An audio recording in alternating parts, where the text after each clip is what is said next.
So you can see this is just a test game I was playing as Bandar. I'm doing quite well. It's about maybe mid-game right now. I'm just starting to get some of my key research and my summons online. You can see I've got a few of my very useful summon mages, the Yakshas, coming on. I'm going to keep summoning more. I've also got a few more I'm summoning as well. Not just Yakshas, but also some of these guys. Vidyaharas. These guys are new to Dominion 6 and also I find quite useful as well. I've got a few more over here fighting with Ulm at the moment, and I'm also going to be going to war with Abyssia.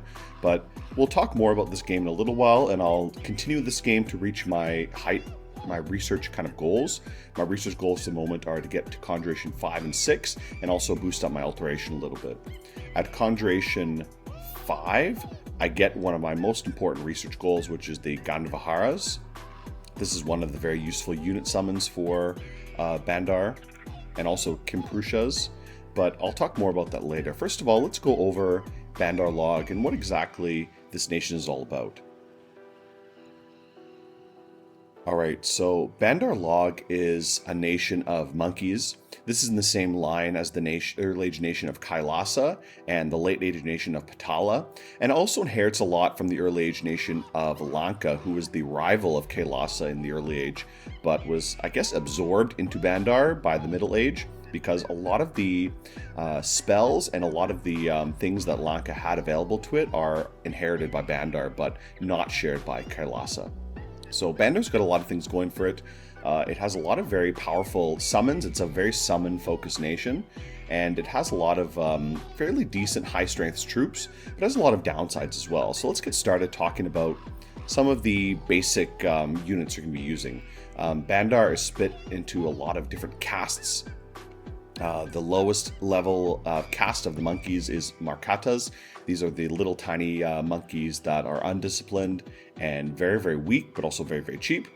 Next, you have the Atavi, who are kind of like the wild monkey people. The Atavi and the Vanara are about the size of a human, and they have very similar stats to a human as well. The Atavi are like the kind of barbarian monkeys, and the Vanara are like the kind of civilized ones, so they get some armor and a little bit better weapons. Then you have the Bandar, who are the leading caste of all the monkeys. They're much bigger than a human, and they're stronger as well, and generally they get the best weapons out of all of these. And lastly, you have the white ones, who are kind of like an enlightened Vanara, and these are your sacreds. All your recruitable sacreds are going to be white ones. And one thing to know about the monkeys is they're all animals. Now, that can play a role in some things. There's a lot of spells that affect animals only. Some positive, like Beast Fury, which can give an attack bonus. Rage of the Cornered Rat, which gives Berserker. But there's also some negatives too, which can like charm animal or other things that negatively affect animals. And there's definitely a lot more negatives to be an animal than positives. And you can see this caste system, since this is a nation based on Indian mythology, you can see these castes and a lot of the summons are based off of the Indian caste system and Indian mythology and culture. So let's talk about the lowest caste, the Markatas. Now, there's two Markatas available, the basic Markata with just a kind of club, and then the Markata Archer with the small short bow. Now, both of these are the same in that they are undisciplined, so you can't control them. They're also very, very cheap. Both Markatas are almost the same price. This is just the basic Markata because I find this one a little bit more useful. I don't really like the short bow ones.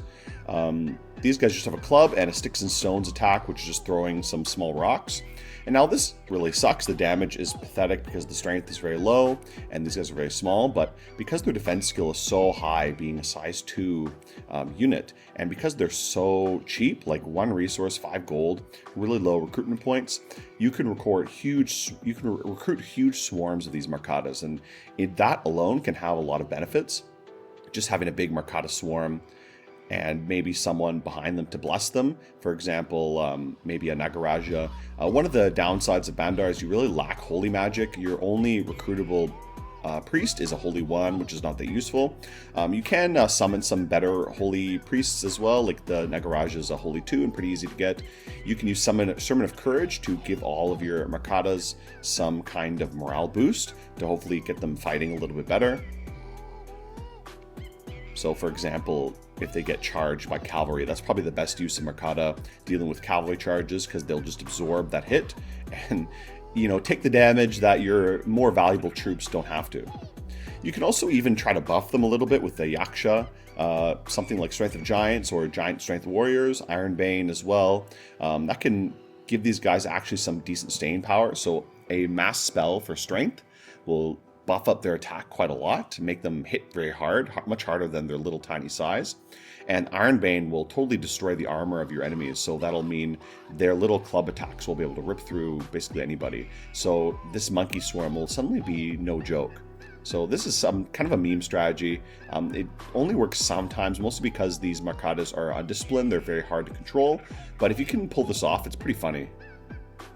Next is the Atavi, and I actually really love the Atavi. It's one of the worst units, but because they have the cheapness of the Marcada combined with a little bit better stats in terms of strength and in terms of their weapons as well, I really like these ones, especially the Atavi Archer. The Atavi Archer is so cheap to recruit, and they just have a short bow, but you can recruit like dozens and dozens and dozens of these guys. You can have huge swarms of bows, and even a short bow, if there's enough of them, will do damage. So you can get like huge swarms of these archers, put them all in the back line, and just have them rain tons and tons of short bow shots on the enemy. So even if they're not doing much damage, just the sheer number of them is going to be useful. And if you can pull off something like flaming arrows, if you can get some fire magic going, this can be utterly devastating, having a huge mass of flaming short bows like that. Not to mention they're all stealthy, so these are your kind of recruitable stealthy units, and you do have a recruitable stealthy commander as well, the Atavi commander, plus some other summon options for stealthy units or stealthy commanders. So this can be pretty useful as well. If you have like 100 short bows suddenly show up to a battle or a siege that were stealthed under the province somewhere, that could change things quite quickly. And a lot of people, if they're not expecting that, they won't have anything to deal with massed archers. Let's look at the Vanara. So there's 4 Vanara recruitables available, and to be honest, I find the Vanara kind of like the odd man out in terms of Bandar's lineup. I don't really use them much. I find they're not cheap enough to really be like massable like the Atavi are, and they're not really strong or well equipped enough to take the role of like a heavy infantry like the Bandar. So I kind of tend to not really use any of these, because the Vanara Archer, the archers, if they're getting attacked anyways, they're going to die. So I'd rather just get something really cheap that I can swarm. The Vanara archers are a little bit too expensive. The Vanara infantry just doesn't hit hard enough as the Bandar infantry.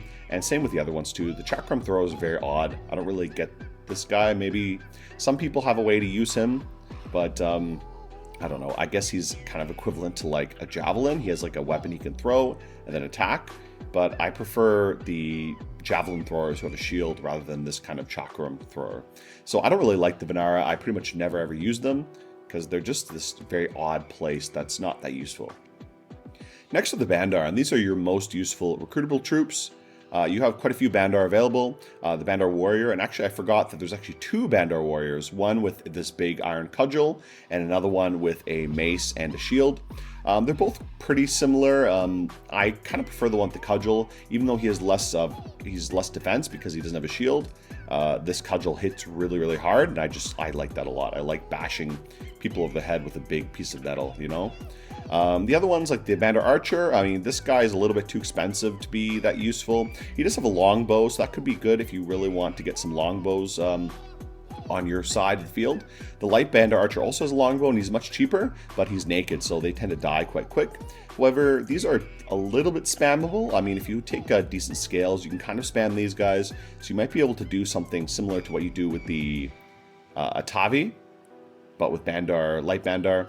Though I tend to prefer Atavi to the light Bandar just because the investment in them is so little, and short bows are not that bad either. Longbows are much better, but this is just kind of trade-off. I still think that the armored archer is not too useful, but he can have use if you do want those longbows to have some staying power and not worry too much about them getting killed off very easily.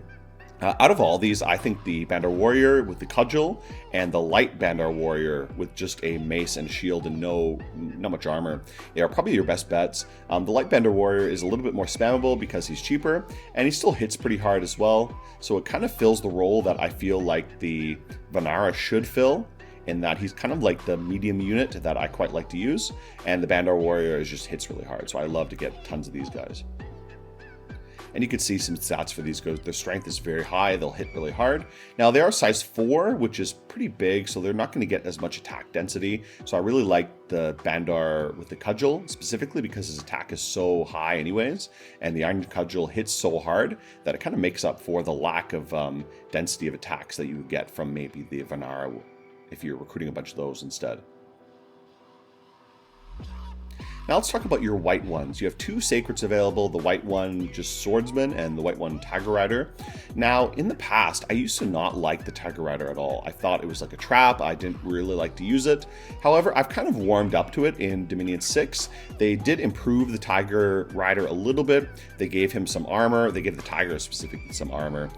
They made it a little bit better with the way mounts are dealt with now. So actually, I kind of like the white one Tiger Rider now, and playing some test games recently and also playing online, I found that the Tiger Riders are very useful with a decent bless. And generally as Bandar, you do want to take a somewhat decent but pretty widely available bless, something that basically many units can use, nothing too specific. So I find Tiger Riders tend to benefit well from a bless like that, and they can be pretty useful for expansion or just generally as like an elite cavalry unit to add onto your armies. So I actually kind of like these guys. I wouldn't really bother recruiting tons and tons of them, but just a couple of them can be pretty nice to run in the back and mess things up with a decent bless. So actually I like the Tiger Riders. White ones are recruitable anywhere, so these guys can also be useful if you take a decent bless. You could just throw them into your armies, recruit them in any of your forts to add on, and just basically cheap blessable troops. They're not that strong, but like as I said, they're sacred, so you can use them for something if you're already taking a bless for other reasons. Now let's talk about elephants. This is another way that you can expand. In Dominion 6, I think Tiger Rider expansion is more viable than it used to be, but elephants are kind of the old standby for expansion. Now elephants lose their kind of worth as the game goes on. I find they become less and less useful. Maybe only as like a very tech unit, they might be a little bit useful late game. But in the early game for year 1, they're pretty useful for expansion. And generally in the past, this was probably the most reliable expansion strategy. Now, if I'm doing an expansion party with elephants, I'm going to do something like this. Some Marcadas in the front to kind of screen any cavalry or anything running towards you. A line of just some troops, maybe Bandar or whatever, just in the middle to kind of absorb any attacks. And then a small group of elephants way in the back with a few of just normal troops mixed in to help slow them down a little bit. And these guys will hopefully run around the rear, past the front line, and attack any rear line units and trample them. That hopefully keeps them from getting too much damage before they can actually hit the enemy, and also prevents them from running over your own units. So you can also try buffing them a little bit as well. For example, with a Yogi, you can give them Body Ethereal. This will only affect 1 square, but that should cover like 1 or 2 elephants. And an Ethereal elephant trampling is very scary, so that could be pretty funny. Even in late game, if you throw in some Ethereal elephants or some buffed elephants randomly into an army, and your enemy is not expecting it, that could be pretty damaging as well if they really don't have anything available at the moment to deal with it. But I wouldn't really rely on elephants too much. Beast Fury could also be a nice little point buff. Both these are point buffs in that they only affect 1 area, 1 square. But again, both these can help the elephants be a little bit more powerful, especially into late game. And as I said, throwing elephants at someone in the late game when they're not really expecting it and they, at that moment, don't have anything to deal with it could be pretty funny, but I definitely would never rely on them. Just a small group of elephants kind of randomly thrown into an army just to add a little bit more variability to your battles. Let's talk about generic commanders. So you have the Makata Scout, the Atavi Chieftain, the Bandar Commander, the Vanara Commander, and the Bandar Noble. Now, out of these guys, these 2 are both stealthy, and the Atavi Chieftain is your only stealthy leader who can lead armies. That's recruitable, I should say. So this is the guy you're going to be using for some small Atavi raiding parties if you want to do that. I think Atavi raiding can be pretty good because they're pretty cheap, and because you can recruit Atavi in every single forest, you can turn just a random forest province into a secret recruitment zone and send out a small raiding party out. You can also use these guys to lead other stealthy units you might get later, like some of your summons that are stealthy. So this is a good option if you just don't have any other stealthy leaders available. Out of these commanders, I think the Bandar commander is your most useful. I usually recruit this guy because he's only 1 recruitment point and he can lead a pretty big force. The Bandar Noble is more if you want to have a fairly big army. He's your big army leader. And the Bandar Captain, I tend to not really get that much. Again, I don't know. Bandar just leads more. He's better leadership. And he's not that much more expensive, so I might as well just get one of these guys instead. And the Bandar Noble, like I said, if you need like a big army leadership or you need some kind of morale boost or something like that from having the better leadership. Now let's talk about your priests and mages. You have 4 recruitable priests and mages available. First is your generic priest, the Brahmin. Now the Brahmin only has Holy 1. He's basically just a generic priest, like as I said. And beyond his holy magic, there's nothing really special about them. He does have a little bit of leadership, so he can lead around a small party of sacred units. If you want to have him lead around a small group of tigers to raid or something, that could be possible. But again, there are better options that you summon later. And definitely one of the weak points of Bandar is their lack of holy magic. So you definitely have to rely on summons later if you want to get better holy priests. Next is your Yogi, and actually the Yogi is a really great unit. He's very, very cheap. Even in Dominion 6, he's very, very cheap. He's just an Astral 1, but if you're going to have one path of anything, Astral 1 is like the best path because you can kit these guys into communions. You can get them to buff themselves with different spells like Power of the Spheres to give them at least a Astral 2, which can be useful for more things than just one. And in general, these guys are also just great, cheap little researchers. So I really like the Yogi as well. Next is your Guru, who's your best kind of recruit anywhere mage. You can recruit these in any fort you have, and they're Astral 2, Nature 1, which is pretty decent path spread. Astral 2 is just a really great level. I mean, you can do Mind Burn really easily, you can do Paralyze, and you can buff yourself up to Astral 3 pretty easily as well. You can also kit these guys as communions. Using nature magic, you can do some healing spells and other things as well. And in general, the Gurus are pretty great mages, so I would try to recruit these as much as possible wherever you can. However, a mix of Yogis and Gurus is pretty common since Gurus are still fairly expensive, 225 per mage. So kind of mixing the Yogis in whenever you can't afford a Guru is always good, but you should try to recruit one of these guys per turn at all forts if possible. Lastly is the Rishi, who's your big capital only mage. He's an Astral 3, Nature 2, with a random chance for any of these paths, maybe Astral again, maybe Nature, maybe Earth, or maybe Water. So this gives him pretty good path spread and lets him summon a lot of your unique summonable units.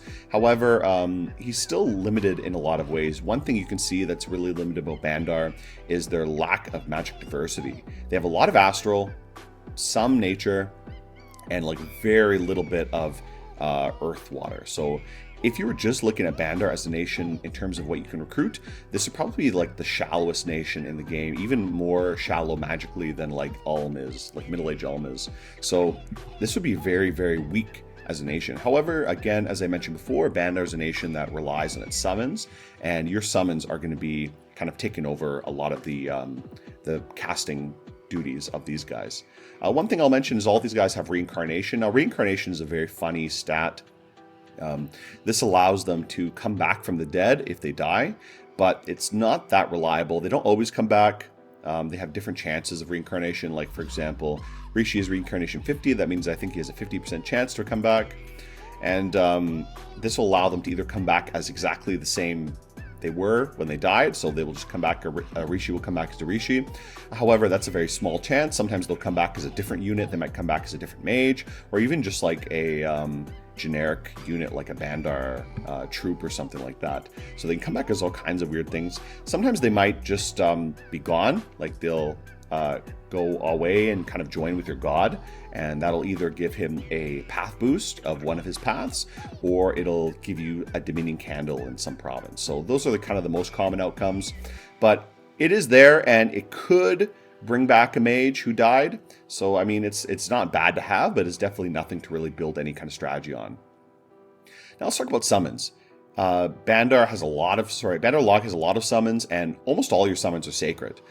In terms of the Bandar summons specifically, you have tons and tons of mostly astral nature summons with a few water and earth summons as well, but most of them are astral based, and they're very, very useful. They can cover tons and tons of things, and basically you can play the game only focusing on your kind of Bandar astral summons only. You don't really need to do anything else. These guys are all really great, and you can really run a strategy just focusing on that only. However, you also inherit a lot of the blood summons from Lanka. Now, Lanka is an early age blood nation in the same kind of vein as Kailasa and Bandar-Log and Patala, but they focus on blood magic. Now, you don't have any blood mages. You don't really have easy access to blood magic, but you do have these spells available. So if you want to, you can break into blood magic and start summoning a lot of these really, really useful blood mages. Now, you're never going to be a blood power like Lanka was, and you're never going to compete with like contemporary blood nations in terms of your blood economy. But as a supplement, this is like excellent, and it's absolutely worth doing it, because not only are your normal recruits, the ones that you can pretty easily get without like having to try, are all really good. Adding some blood recruits as well, and blood mages you can summon as well into that, can give you a huge amount of diversity and make you really, really scary in the late game. Bandar is one of the nations that really triumphs in the late game. And this is also a nation I would say is kind of like a trans magic nation. You start off as an astral nation, but you can really transition into a blood power. And even though I said you're never going to compete with other blood powers, I mean, you can. If you really want to focus on it, by the late game, you can be a very powerful blood nation. And one of the most powerful, I would say, in Middle Age for sure. Now let's talk about god design. I just have a few ideas for the god design here. This is the god design I went with in my test game, though I picked a different chassis. The Great Sage is pretty good because when he wakes up, he can help you with your research. He has a big research boost ability. This is the same Bless I took. However, I took Undead Command instead of Arcane Command. I guess both are okay. Arcane Command lets you lead a few more of your magical units, and that might be better if you're not going to focus so much on blood magic. If you are going to try to go for more blood magic, I think Undead Command could be a little bit better of a bet, because I'll let you lead some of your undead and demon summons. Let your sacred commanders lead the undead demon summons, which is useful if you actually want to use them. The rest of these I think are pretty useful. Precision and Arcane Finesse are useful for your mages. They'll let them cast their spells with a little bit better accuracy and also more penetration. Enchanted Blood and Blood Surge are great for your units. They're both pretty cheap blesses, but they both work really well. Blood Surge is probably one of the best blesses, generic blesses in the game. It's just really useful for basically any sacred unit, any sacred warrior unit, not a mage. And Enchanted Blood is also quite useful for basically everybody. It gives a small regeneration and also a bit of magic resistance, which is again excellent for Bandar, which often suffers from magic resistance issues. And the passive regeneration effect is also quite nice as well. So I find this a pretty useful all-around bless. It's really good for basically everything you have, and it's very generic, but it will kind of do the job for basically everything. A more blood-focused bless might be something like this. Taking Blood Surge again, Precision for the mages, and then Blood Bond as well. Now, Blood Bond allows you to share damage between units. And I also took this Dormant. I took the Fountain of Blood Dormant, so he'll wake up a little bit earlier, and Blood Bond can come online a little bit earlier. You can start blood hunting earlier. The Fountain of Blood is a great blood hunter, so you can teleport this guy around. Since he has Astral 4, he can teleport around and blood hunt very, very quickly to get your blood economy going very fast. So probably by the end of year 1, around year 2, you can get your god to wake up and start blood hunting and get your blood economy kicked off. So I'd probably go something like this if I really wanted to go hard into blood, and this could help you get started very quickly. Blood Surge, Blood Bond work together quite well as well, because the Blood Bond effect will kick off the Blood Surge and get them going to get that boost going. So this could be very effective, especially some of your sacreds are very beefy, so this could work together very well. And you have so many sacred summons and sacred blood summons as well that these can synergize very easily. Another option could be an Awake expander, actually kind of like the Ghost King's expander. I took a very minimal bless, Precision, Undying, and Blood Surge. Maybe you could swap one of the Undying for an Undead Command. That might be useful too, if you want to focus more on having some commanders actually be able to lead your demons and stuff.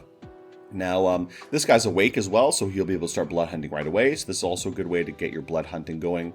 I had to dump the scales a little bit more. I kind of like taking good scales as Bandar, and actually the first one here is probably the best scales I would like. I might even go a little bit higher in order if possible. And you can take a cheaper chassis. One of the national chassis that I'll show off a little bit later. He's a little bit cheaper than the Great Sage, and you can even go a little bit higher in order as well to get really excellent scales. This last one, the scales are still not bad. They're okay. And you can get an Awake Expander. I think the Ghost King can expand really well. Just give him a decent weapon and a little bit of cheap armor. And since he's ethereal, a lot of independent units can't really deal with him. So he can pretty easily expand into the early game. So you can use him to help with your expansion a little bit, and then use him to start blood summoning later. And you can see all these, I took a very wide spread of magic paths. I think as Bandar, you really want a rainbow god. A rainbow is a god that has many, many magic paths available to it. Because so many of your summons might come from different paths, especially death and air are pretty important, as well as blood and astral, and then even fire magic for some of your summons as well. On the Ghost King, I didn't take astral because you have such good astral mages anyways. I think astral is less of a priority on your god, and if you're not going to take high astral, you might as well just not take it at all, because it just opens you up to getting mind hunted if you have a very low astral ability. So I'd rather not take it if I don't have to take So I think something like this is pretty good for an Awake Expander. That's also quite useful for other things as well, like later in the game. Now let's talk about your unit summons. At Conjuration 3, I'm just going to be talking about the Bandar specific summons first. At Conjuration 3, you get a few units available. The Nagas, who are a water summon, your Asparas, who are a astral summon, and Angiri, who are a fire summon. And this is new for Dominion 6. Out of these, I think they all have some use available. The Nagas are pretty good in terms of value. You get quite a lot of Nagas for only 15 gems, and water gems are something you're not really using much otherwise. They're also amphibious, so if you ever want to fight underwater, these are your main guys to do it. So Bandar can expand underwater pretty easily. Because you have Naga commanders and Naga troops that you can summon, you can build a small force to help contest the water a little bit, and take over some lakes or some water areas. The Asparas have an awe effect, and a very big awe effect as well, but otherwise they're not that great. I mean, they have a standard, which will give a morale boost, but their attack skill and their weapon is just a kick, so they're not that great as like unit to fight. But I find them really great to mix in with other units, so you can mix a few of these guys in with another army, even of like Makardas or something, and their awe effect will help protect them, as well as the standard will help give them a morale boost. So I think as like just a utility summon, these guys are useful in that you can mix them with other units, and their awe effect will help protect the wider group, and also the standard will give a bit of a boost. But in terms of actual units to be like fighting with, I wouldn't use them that much. Last one was the Angiri. These are kind of like a weird combination of the Aspara because they have a awe effect, but they do have some weapons available. However, they're not really armored that well. Their protection is only 1, so they're not really going to be that useful. They're going to die pretty quickly. However, you really have nothing else to spend fire gems on, so if you do have fire magic available to you, and you do have fire gems, I mean, why not summon them? I mean, the awe effect is pretty good, so they could be useful in that way, just because something to do with your gems if you just have fire gems available. And in that way, they can kind of serve a similar role as the Asparas. Just mix them in with other groups to take advantage of their awe effect. And I guess if you're going to be using fire magic, they might be useful too. Now, the Conjuration 5 summons, these are when your best summons come online in terms of your astral or generic Bandar summons. The Gandharvas and the Kimpurushas. These two are excellent units. Now, in terms of both of these, they're both really useful. The only real difference, they're both almost the same in terms of their stats, like very, very similar. The Kimpurusha has a little bit more attack skill. The Gandavahara has a little bit more defense skill, but otherwise they're almost identical. I think the only difference is also the Gandavahara has a bit better protection because he's got a hat, he's got a helmet on. But otherwise they're very, very similar to each other, and they're both very good units if you want to use them. I tend to still prefer the Gandavaharas because you can invest a lot of your gems into them. Though astral gems are a little bit more valuable, I tend to like using my nature gems for summoning nature commanders like the Yakshas and Yakshinis. Yakshas are probably your best battle mage available to Bandar, and I really like to use pretty much all my nature gems to summon those, as many as possible. So it makes summoning the Kimpurushas a little bit more difficult to justify, but I think if you do have enough nature gems available, they're really good units. And also they have the dark vision, so they might be more useful for fighting in caves or something like that. The Gandavaharas are something I think you should be recruiting like a lot of. You should be getting these guys like all the time. These should be making up the the bulk of your, or at least the core of your army by the mid to late game, once you can get Conjuration 5 going and get really good income of Astral Pearls. A big grouping of these guys can be very scary, that you can bless them, of course, they're sacred. And with the blesses I mentioned before, these guys can be very powerful and very hard to deal with. And again, a bunch of these guys making up the core of your army is very scary. So these are your kind of like go-to unit, in my opinion, in terms of astral summons. Ganvahars are really, really useful. And like I said, the Kimpurashas are almost identical to them, so you can kind of mix and match these two. But I still prefer the Ganvahars because their protection is a little bit better and their skills are a little bit more even. So I find them kind of more useful in general. They also take advantage of a lot of buffs. For example, Celestial Music is one of your national spells. This will basically give them a quickness buff for the whole battlefield, and this can really benefit your Ganvahars a lot, as well as basically anybody you have. But this is really easy to cast. There's only Astral 3, and again, it's basically like getting another bless, the quickness bless, without having to take it. So it's really, really useful for that, and quickness is incredible, especially when you're adding on the other benefits of whatever bless you did take. They benefit a lot from other kind of buffs as well, like Weapons of Sharpness, Will of the Fates, Marble Warriors, Wooden Warriors, Legions of Steel, Giant Strength Warriors. All these kind of buffs and anything else as well are really easy for you to cast, and of course will benefit your units a lot. Let's look at the Conjuration 5 summons. This is getting to the point where they're a little bit harder to justify because they're a bit more expensive. You're not getting as many for them. The Ganvaharas, you're getting 6 for 15, which is not too bad. Maruts are getting 3 for 18, so it's a little bit hard to justify. This one you're getting 6 for 21, so it's also a little bit better in terms of value. I think this is about like 3 gems per summon. This is about like, I don't know, 6 gems, I guess, per summon, close to it. So between these two, these are more, I would consider them only as like elite units if you really want a flying elite. These are both flying units, so they're good in that way if you want like a flying elite. I think they both have different purposes. Garudas are a little bit cheaper, as I said. You get more of them per cast, so they're more efficient in terms of mage turns as well as gems. They also have pretty good protection as well, a little bit better protection than the Marut, and pretty decent skills all around. They're basically just like a flying Ganvahara, which is good anyways. That's pretty useful. They have an Awe aura as well, which help protect them a little bit more.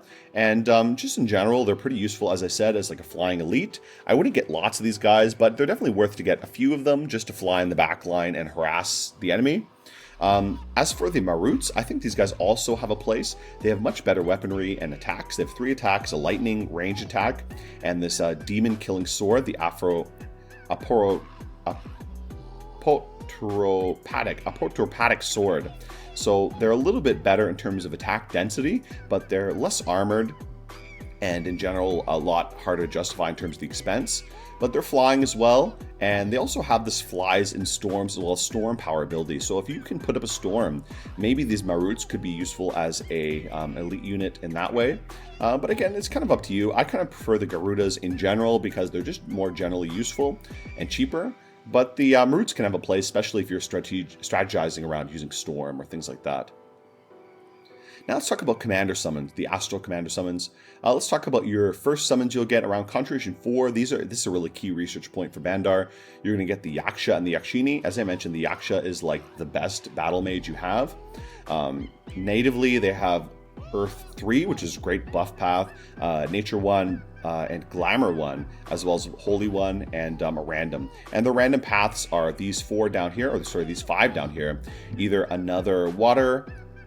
path of water, another Earth, Astral, Nature, or Glamour. And basically all of those are pretty useful. I would say for the Yaksha, water is the least useful out of all of these, but the other ones will give you a bonus to your other paths, and Astral will allow him to join communions as well. So Yakshas are great, and this is why I mentioned I'm a little bit skeptical of the Kimpurasha over the Ganvahara, because I really like to invest all my nature gems into Yakshas. And also sometimes Yakshinis as well. Yakshinis are good for a little bit more diversity in terms of having some water magic. These could be useful for fighting underwater or for summoning Nagas and things like that, but I definitely would not be getting that many Yakshini, maybe just a couple for the sake of diversity, like magic diversity. But in general, I want to get a lot of Yaksha, and like I said, I probably will invest all my nature gems into Yaksha. Let's talk about Naga summons as well. You have 3 Naga summons available, the Nagini, the Nagaraja, and the Nagarishi. The Nagini is pretty decent. They're kind of like a worse version of the Yakshini. So in terms of the two of them, I don't know which is easier to justify. I guess the one thing is that these guys take water gems, and you don't really have anything else to spend water gems on. So if you do have water gems available, maybe the Nagini is a little bit better than the Yakshini. But her paths are a little bit worse as well, though she gets the same random paths as the Yakshini does. These ones are also aquatic, so you can send them underwater, and that could be useful as well. And you can change shape as well to get a buff for their earth magic. So they'll get earth 2 and water 1, I believe, if they change forms.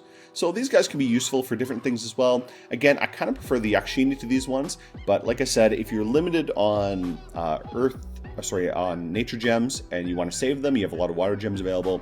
Nagini, Nagas in general could be pretty useful.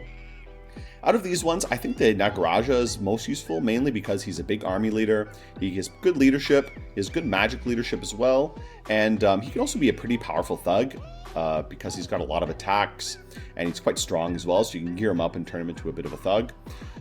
He's also amphibious, so he can go fight underwater too, and he has decent paths for his ability. He's basically the same paths as the Nagini, but without any randoms, and he's also a Holy 2.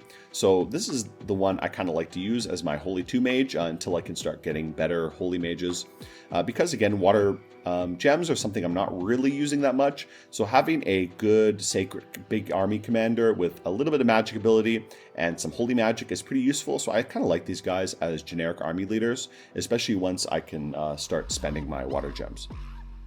The Nagarishi is a very big mage. She has a ton of paths. I think 9 paths total. 1, 2, 3, 4, 5, 6, 7, 8, 9 plus holy. So this is a really great big mage. I don't think I would recruit that many of them, but it's definitely worth to get like 1 or 2 just for the sake of this huge magic diversity. They have so many paths available to them that it'll be great for like crafting things or reaching certain goals in terms of what you want to make or what spells you want to cast. But again, I wouldn't really invest too much in these. In general, Nagas, I don't really want to spend too much on them, and even water gems. I think I have better things I like to spend water gems on. For example, buying frost brands for any kind of thug units, or especially Clam of Pearls. Clam of Pearls for an Astral Nation is so useful because you can just give them to every single Astral Commander and you don't really need to worry about them running out of gems because they will give them 2 gems just automatically at the start of the battle, which again is really useful for casting some quick buffs and getting some spells going. So I really love to get Clam Pearls and just give them to every single Astral Mage I have, because it just removes the need to worry so much about resource management when you can just give everybody some temporary Astral Gems. Even summoning Nagas, like generic Nagas, I think might be a better use of water gems in general, just because the Nagas are pretty decent as units. They tend to get fatigued a little bit quickly, but they're not too bad, especially in hot climates and underwater. So actually, I tend to like using Nagas a bit, especially when we're fighting underwater or fighting in hot climate. They also have the resist poison if you want to do any kind of poison things as well. But I mean, it's okay to summon Nagas. I just wouldn't summon too many of them. Let's look at the Astral Summons. Now, these ones at Conjuration 6 and also Conjuration 4 are the Kinara and the Vinyadhara. Now, these are both flying air Astral Mages. The Kinara is a little bit better. They've got Holy 2, so this could be another option for a Holy 2 Mage, a Holy 2 Priest. They also got Air 2, which opens up a lot of useful spells, and Astral 2, which is just pretty good in general, and a big Awe, as well as Inspirational for better leadership. The Vinyahara comes very early. They're very cheap, only about 15 gems, and their paths are very similar. They can also fly. One thing I like about them is that they're ethereal, so you can actually use these guys as a very light thug, I think. The ethereal makes it hard for generic units to fight them, and their paths are pretty good for self-buffing. You can kind of buff them up a little bit to do mist form, and their aura also help protect them, even though they're pretty low on their protection. You can give them a little bit of armor too, but actually I quite like the Vinyahara as a thug because they're very cheap and they're easy to summon, and this ethereal mixed with awe and sacred makes them pretty durable in terms of their fighting ability. Let's look at the next level. These are when you start getting the much better units, the Siddha and the Devata. These two are both very similar in that they're both have multi-arms, and they're both air and astral. They almost have the exact same paths, though the Devata has a little bit better air, the Siddha has a little bit better astral, and also they're both Holy 3, which is great for doing some big casts. The main thing I like about the Siddha specifically is teleport, because this guy can teleport all around the map, and a Holy 3 being able to teleport, I don't know if I need to tell you why that's great, because you can teleport onto a throne, for example, cap it, and then teleport to another throne and cap it. So this can be very funny for doing some quick throne rushes with Siddhas. You can get a couple of them to just go out all at once, cap a couple thrones that you've captured or you've taken, and then win the game very quickly. So I really like the Siddha. I like him better than the Devata. The Devata comes with better equipment and has better stats in general, but I find the Siddha is, he's cheaper for one, he comes earlier, and he's easier to cast, being only Astral 4. And since he's ambidextrous as well, and he's this teleport ability, and a pretty big awe aura, even though it's not as big as the Devata, this awe aura is still pretty big. I tend to like the Siddha a lot. His equipment sucks, but I mean, you can just give him some equipment, and he'll be very useful, I think, as a thug, or even a very, very light, like a very heavy thug if you give him a lot of equipment. If you want to use them like that. Devatas are good too, but I think in terms of the price, it's a little bit hard to justify. I guess these guys could be a great thug or even like a light super combatant, because their stats are very good. Their paths are great for self-buffing. They have a big awe aura, so that could be useful too. So these guys could be very useful in that way as well. But I do miss the ability to teleport. Teleporting is so useful, I find. Lastly, your max level astral commanders are the Devala and the Rudra. Now, the Devala I don't like that much. I mean, it comes at Conjuration 9, which is already super awkward. It's really expensive, and I don't know, they don't really do anything that special. I mean, aside from being a Holy 4, which I don't care about that much, they're Astral 3, and like that's it. They spread dominion, they're inspirational, they have awe. I mean, I kind of like the Devata way better than the Devala. So, I mean, I don't think I would ever consider the Devala for anything. The Rudra, on the other hand, is excellent. This is probably one of the best super combatants in the game. It is Conjuration 9, and it's really expensive, but if you're going to that level anyways into the late game, this is absolutely worth considering. You're going to be researching Conjuration as Bandar anyways, so if you can get to Conjuration 9, summon some of these guys, a couple of these guys with some decent weapons, they can dominate the game. Like, their paths are great. Fire, air, death are like the premier thug paths. They have excellent abilities. Storm power if you want to throw up a storm, and this guy can easily throw up a storm turn 1. They have big fear aura. They're ambidextrous, so they can have like multiple weapons. They have multiple eyes, so if they lose an eye, they won't be that bad for it. Their equipment is not that great, like their starting equipment, but you can give them like tons of weapons. I really love the Rudra. The Rudra is like such an amazing unit, and it's absolutely worth going for in Conjuration 9 if you do get to that point in the late game. Like I said, they can buff themselves really well. These are some excellent super combatant buffs: Soul Vortex, Personal Mistform, Phoenix Fire, Invulnerability. If you saw my video previously on Phlegra, these are similar kind of things I did for the Flagrant Titans. But honestly, I would say the Rudra is better than the Flagrant Titan, not only because he's flying, but because he just has multiple weapons, and that's just amazing. You can give him like 5 or 4 flame boos, or 2 flame boos, 2 shields, or who knows, you can give him all kinds of crazy shit, and he can just like dominate very easily. This guy's really scary, to be honest. I really love to give this guy Staff of Storms, because you can give him a staff and then a couple other weapons or shields or whatever, and the staff will auto cast Storm at the start of the battle, which is great because Storm is really useful for you, and that'll give you the Storm power bonus, plus it'll like obviously hurt the enemy who's not getting that bonus. And also, this guy flies in Storm, so he can fly around the map while other enemies are grounded if they are flying but don't have that ability. Now let's talk about blood magic. If you've seen a video I posted not too long ago about blood magic boosting, This is a great guide for seeing how you can get into blood magic as a non-blood nation.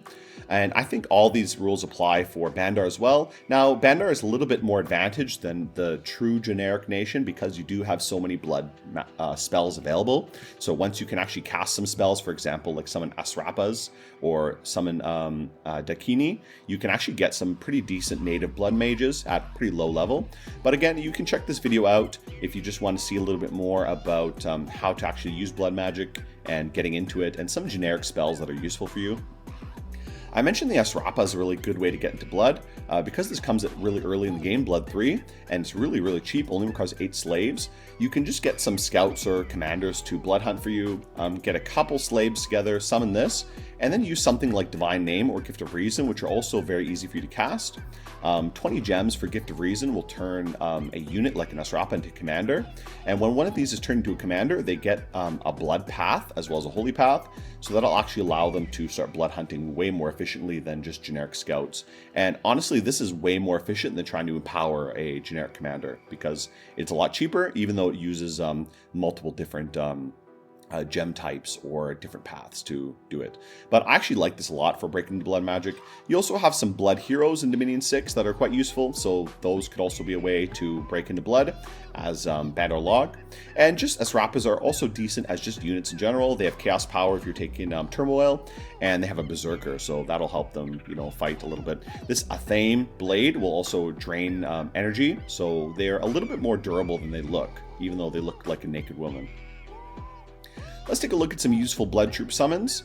First of all, you have the Rakshasas and the Praghasas. Both of these are very similar. The difference is the Praghasa has a little bit better hit points, so they're a little bit beefier, and they're a little bit stronger. Their stats are just a little bit better in general. The Rakshasas get 2 claw attacks, which hit very hard. But the Praghasas only get a mace attack, which is just not as good as 2. But I mean, the damage is a little bit better.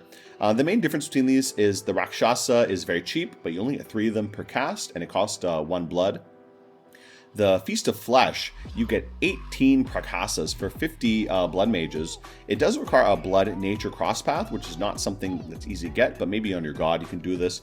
And honestly, if you do have this crosspath available, the Praghasas are probably the best way to turn blood slaves into just pure hit points, especially sacred hit points. So a huge number of these guys with, for example, a blood bond bless will be really scary. So Feast of Flesh is great if you can cast it, but otherwise I think Rakshasas are also pretty good. You can just have some blood mages keep casting this one. But the problem is it's not very turn efficient. You're only getting 3 per turn.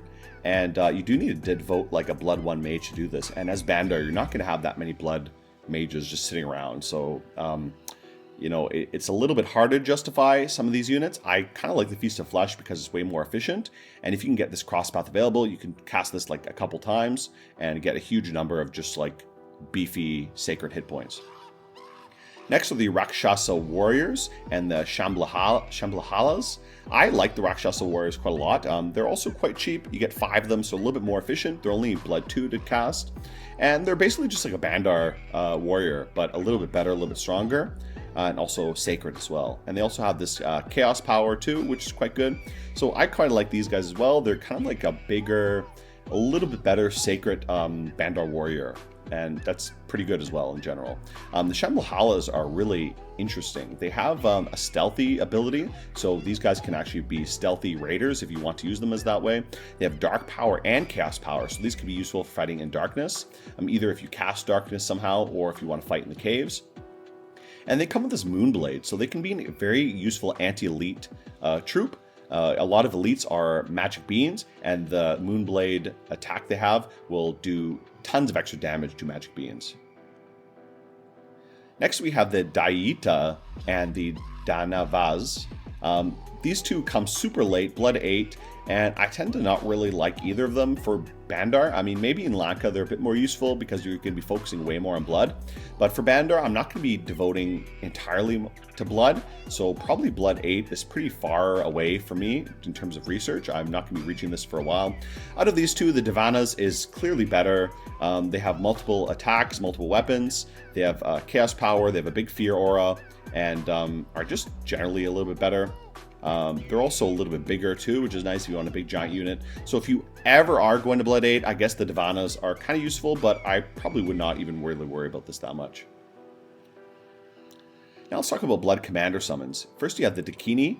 Dakini are like the best Blood Commander you have. They're a little bit hard to cast. You need Blood 4 and Air 1. So probably you need to take this from your god if you want to get these. But once you can get these, you can really start ramping up your blood production. These guys are great blood hunters. They have Blood 3 natively. They can fly around too, so these guys are excellent blood hunters. They make for excellent thugs as well with air, death, and blood crosspaths. They're also Holy 2 mages, so they could be great army buffers in terms of holy magic. And in general, these are just really excellent commanders. I would probably be devoting most of my blood as Bandar into getting Dakini, because Dakini are just universally useful. They give you a lot of great cost paths, and there's nothing else as Bandar that I really want to be investing in as much as these. The units are all okay, but since Bandar, you're not going to be a blood nation as much as Lanka was. You're not going to have just as much blood to play around with, so I'd rather devote more to getting Dakini if possible. And this Fear Aura and Damage Reversal is crazy too for turning these guys into thugs. The Damage Reversal can be very brutal in battle. Next is the Shamishada. These are something I probably would also not really recruit much. I mean, maybe you can get like one as, again, like an elite anti-thug, anti-elite killer. They're an assassin and they have a Moonblade and a Dust Dagger, so they can be really good for, again, combating elite units. Like if someone's using a super combatant or a thug, you can maybe get like one or two of these guys to counter that. They can also lead a few of the Shamblahalas around from before, so that could be useful in that way, but I would probably never get more than like one or two just for tech reasons, like tactical reasons. In general, the Dakini is what you're going to be investing basically all your blood in as much as possible. Last one is the Mandeha. Now, Mandeha are unique, so you can only get one of these three, but Mandeha are really excellent units. Definitely worth to get all of them, if not at least one of them. They're really powerful super combatants. They have great paths, death, air, and blood. The difference between these three is just a little bit different in terms of the paths, and also a little bit difference in their stats. Like they have a different fear aura, resist shock, and other things like that. They all cast battle darkness as well, so that lets you take advantage of some darkness-based plays, because they'll just cast darkness as soon as they enter the game. So Mandeha are really, really useful, and something you should really consider into the late game as a super combatant and a big investment for your blood. Let's also talk about death summons. You inherit a few death spells from Lanka, specifically summon Vitalas and Host of Ganas. Now, between these two, I don't know which one is more useful. Host of Ganas is more efficient for sure. You get 20 or more Gana for only 9 gems, and you get these kind of ghostly Gana units, but they have no protection, so as soon as you can break through Ethereal, they'll just die. The Vitalas are a little bit more sturdy because they actually are like, they have a body, they have armor, so they're a little bit more durable. They have better resists, and when they die, they will also turn into this other Vitala, which has a life drain and madness attack. So they're much more durable as units. So I guess both of them have their own uses. I do like the Host of Ganas just to make a screen. They can serve a similar role to Makata, just a screen of these ethereal monkeys in the front line to just kind of block anything when attacking. And Vitalas are pretty useful for, different reasons, just as a tech unit. And this Vitala as well, when he dies, is also ethereal. So that's also pretty useful as well. In terms of other notable spells, Mind Hunt is something you can consider going for. You have so many Astral Mages, so Mind Hunting is great for like remote assassinations. Teleport obviously is super useful for just mobility of some of your Rishi or other Astral Mages. Magic Duel is a good way to counter enemy Astral Mages in battle. You can send some cheap Yogi, a big swarm of Yogi or Gurus, and just Magic Duel the enemy to death. Enslaved Mind is also useful too. You can teleport a Rishi on top of something, Enslave Mind, and then just run away. And just for final tips for Bandar, remember you are the weakest in the early game, and Bandar is really weak in the early game. I think your starting army is probably one of the worst available, and that really, really hurts you when you're trying to expand in the first few turns. I would say you should try to rush for choke points on the map during early expansion to prevent being cut off by enemies. You're definitely going to be expanding slower than other nations, so you want to take advantage of the map, like layout, and try to pick off those choke points and then pick off the surrounding territories close to you a little bit later. Try to play very defensively early game. Don't try not to get into any early wars. An early war is a lost war for Bandar. You're going to be probably not able to compete with stronger early game nations. You just won't, because a lot of your most powerful things are not going to come online till way later. Wait till your gem income and your conjuration research comes online. Since you rely on gems so much, in general, you should really be site searching a lot. But once you can also get blood going too, that'll kind of take these off your gem expenditure a little bit, because you can rely a bit more on your blood summons.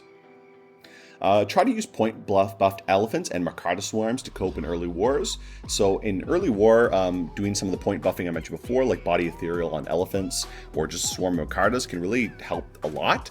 And if you have a huge amount of Mercatas, it can be hard for some nations to really deal with. They don't know how to wipe out a huge number of monkeys, or they don't have the research online yet to deal with huge masses of enemies. Spamming Mind Burn can help a lot in early war. All your gurus are just out-of-the-box Mind Burners, so a couple gurus thrown in with just Mind Burn only can really help change the tide of battle a little bit in early war.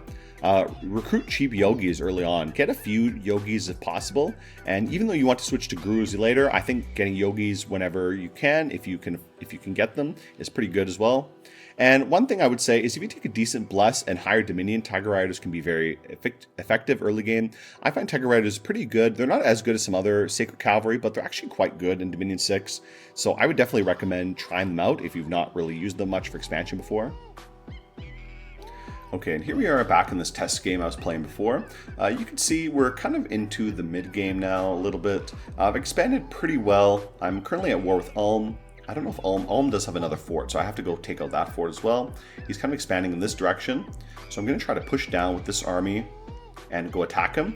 I may actually hold off on fighting Abyssia for the time being and maybe just focus on taking out Ulm while I can, because Ulm is a little bit of a tough nut to crack. I'm going to probably take Ulm this turn. I'm storming the castle now. This is my setup I have at the moment. I have this guy, the Vindhyahara, with a couple weapons, a Faithful Blade, which is just a luck sword, and this one, the Mangaush of Parrying, to give him a little bit more defensibility, and just a few gems as well to help buff himself. I'm going to have him buff himself a little bit and then fly in the back and hopefully fight, and the main force will just rush in and battle. What I may try to do is change the way I'm setting up my army a little bit. I think I may put my tigers in first, so they could run in first, and then I'm going to have these guys all hold and attack. I'll get all the archers to fire, just all these guys hold and attack.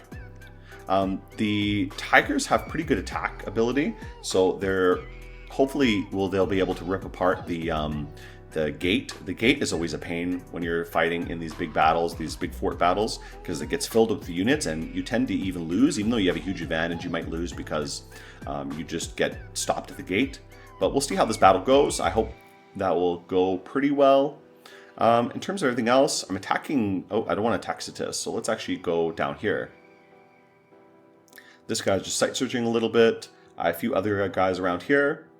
I did use some blood magic to get a soul contract. I just put out one of my random gurus. These are kind of cool things you can get. You can just have some of these guys basically turn into demon summoners. Oh, I don't want this guy to be guard commander. Put these guys together. These will just summon devils, and these are kind of useful for just, I don't know, just whatever you want to use them for. It's basically just he'll produce one devil per turn, which is kind of funny or kind of useful for you. So I'm going to probably use that if I can. And I thought I had another Vindhyahara around here somewhere. I don't know where he went. Did I send him off to go fight? Here's one. I thought I had another one. Oh, here it is. Okay, so actually I might give this guy a few devils, because devils can fly, so I'll give them to him. And put them on guard commander. And I can send this guy into battle as well, just with something. I'm going to have him do... let's say I'll have him do Personal Misform. I'll have him do... maybe Twist Fate, and then he can attack the rear as well. And I'll give him some weapons as well to do something with. But we'll send him out a little bit later to go fight somebody. Maybe we can go fight in this province here, but I'd like to give him a little bit of gear. He's pretty naked at the moment, so I do want him to have something he can actually fight with. Let's maybe get some of these guys to build some gear for him. So these guys are moving out. I'm gonna have this Yaksha make something. I'm still summoning more Yaksha. I basically want to be summoning Yaksha like every turn if possible. I'm gonna give him maybe a Sword of Sharpness would be good, just something very generic like that. And then maybe a Mind Gouge of Parrying as well. Maybe just a shield, I don't know. Maybe an Eye Shield is good. Oh, I don't have any Nature Gems. I need 10 Nature Gems. Okay, so maybe just, I'm kind of limited on Earth, so I don't want to spend too much Earth. I'm only getting 1 Earth Gem per turn.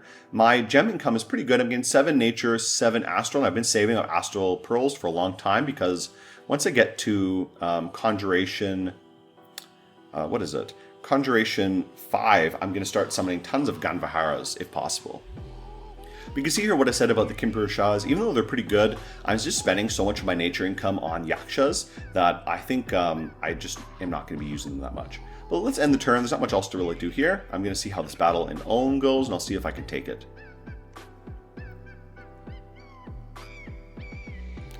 Alright, so there's a few battles here. This one went well. This is just some, whatever, mercenaries fighting. I'm getting attacked by Satis. Uh-oh. Okay, it looks like this guy was able to hold them off and just the generic province defense. But I guess I'm at war with Satis now. I think so. Battle here. Someone attacked me with a couple mechanical men. Just province defense there. Battle in Ulm. We failed to capture the fortress. Damn, that sucks. Okay, let's see how this battle actually went. So I didn't lose any commanders, which is good. I didn't really lose that many units. I did lose all my Tiger Riders, though, which sucks. But, damn, that's a pretty bad battle. Let's see exactly how this went. So the Vindar was able to run the back and do something. Pretty big battle setup.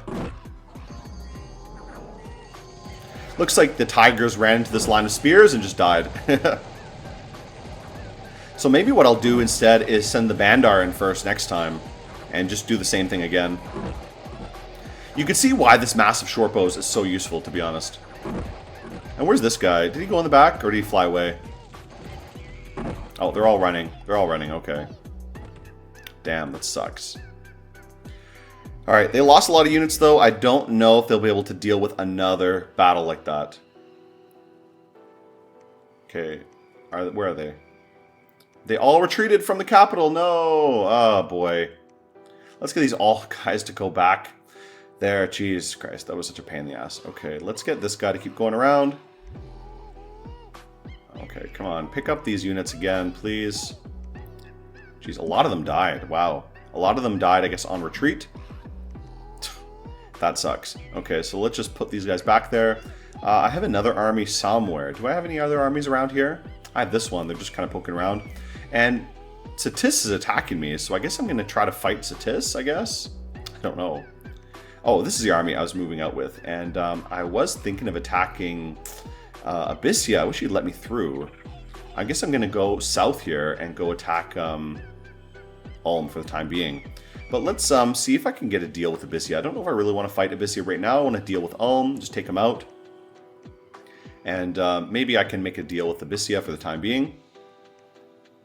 Abyssia, let's just do Aggression Pact.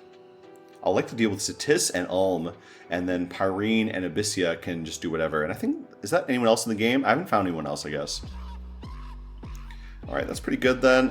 This guy is my main Blood Hunter. This is actually a hero that spawned, so I haven't actually gotten any normal Blood Hunters yet. I haven't researched any Blood Magic, but this guy was just a hero I got, and he's Blood 3, so he's a great Blood Hunter. And I've just been having a Blood Hunt. I've gotten 33 slaves, which is not too bad so far.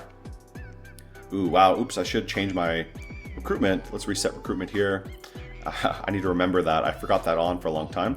Let's get to recruiting some Bandar and some Tiger Riders for the time being. That's good. So we'll build up a little army here and go back to recruiting Rishis too. I recruited too many Atavi.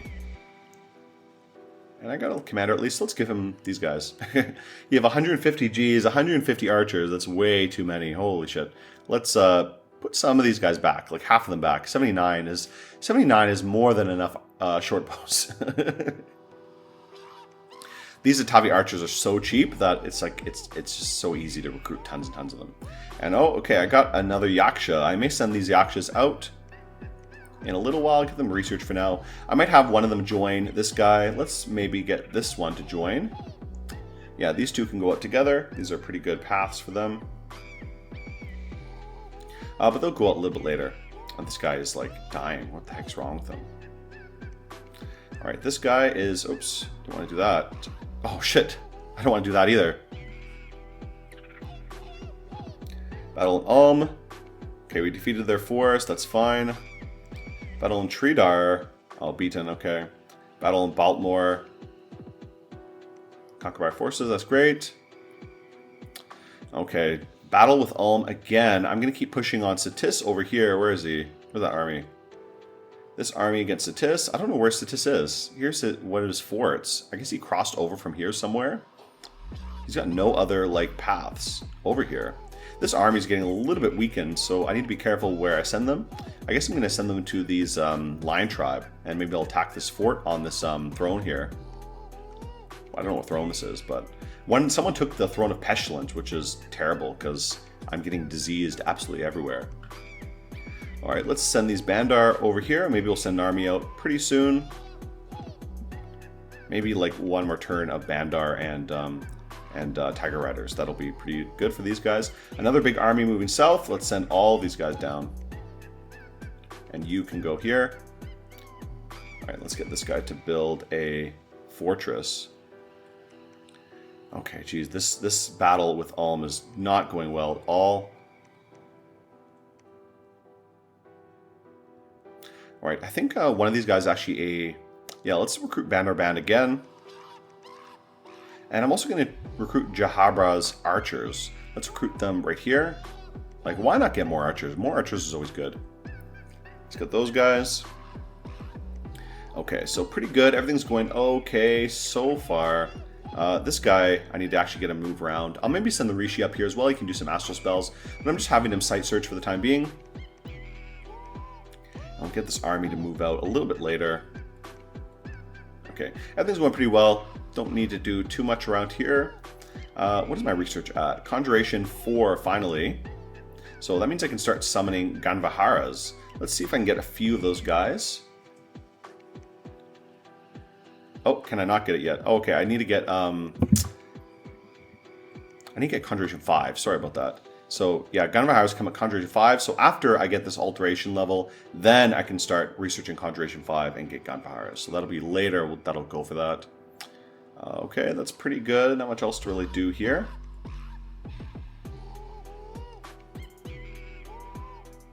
Okay, let's leave that guy there. All right, let's end the turn then. Not much else to really do. I'm going to have these guys sit on Ulm again, and hopefully we'll be able to actually take it next time. This guy, I was building some weapons for him. What I'd like to do is actually get some kind of armor from him as well. So let's maybe get one of these guys to make a shield for him or something.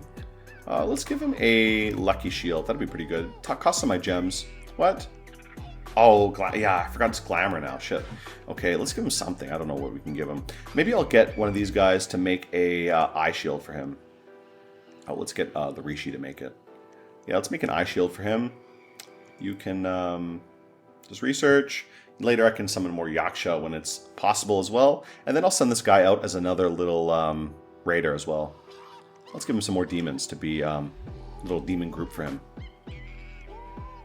Let's give him a couple air gems so we can do a personal mist form.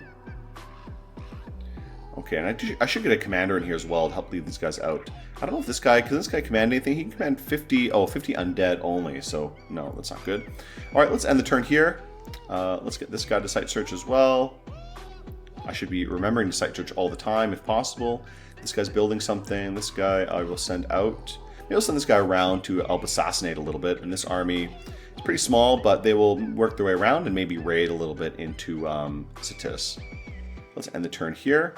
I do have to deal with this fort here, so maybe I should send an army over there. Maybe this army will go over there next, because once this army's kind of set up here, I do have some more troops here, so I can probably get these guys to join in.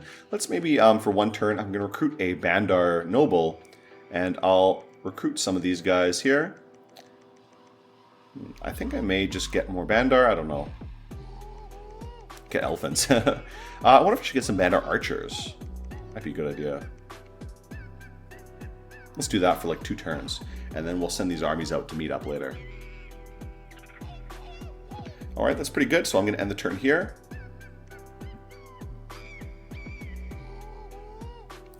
Okay, destroying the Fort Ulm, battle in Earthshell Mountains. All right, lost that province again. Battle in Stinging Swamp. Force has been beaten in Stinging Swamp. Okay, so who's attacking me in Stinging Swamp? Where's that? Oh, here. Uh-oh. Okay, so let's go deal with that little army. That's a pain in the ass for that. Let's send these guys out. And I'll get these guys to wait one turn because they will get more archers.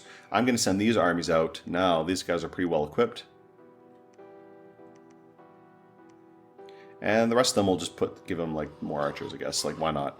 All right, let's set these guys up here. These guys, I think I'm going to go double line.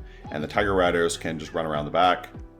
All right, we'll set up a buff script for this guy first. So I'm going to have him do Blessing for the Tiger Riders.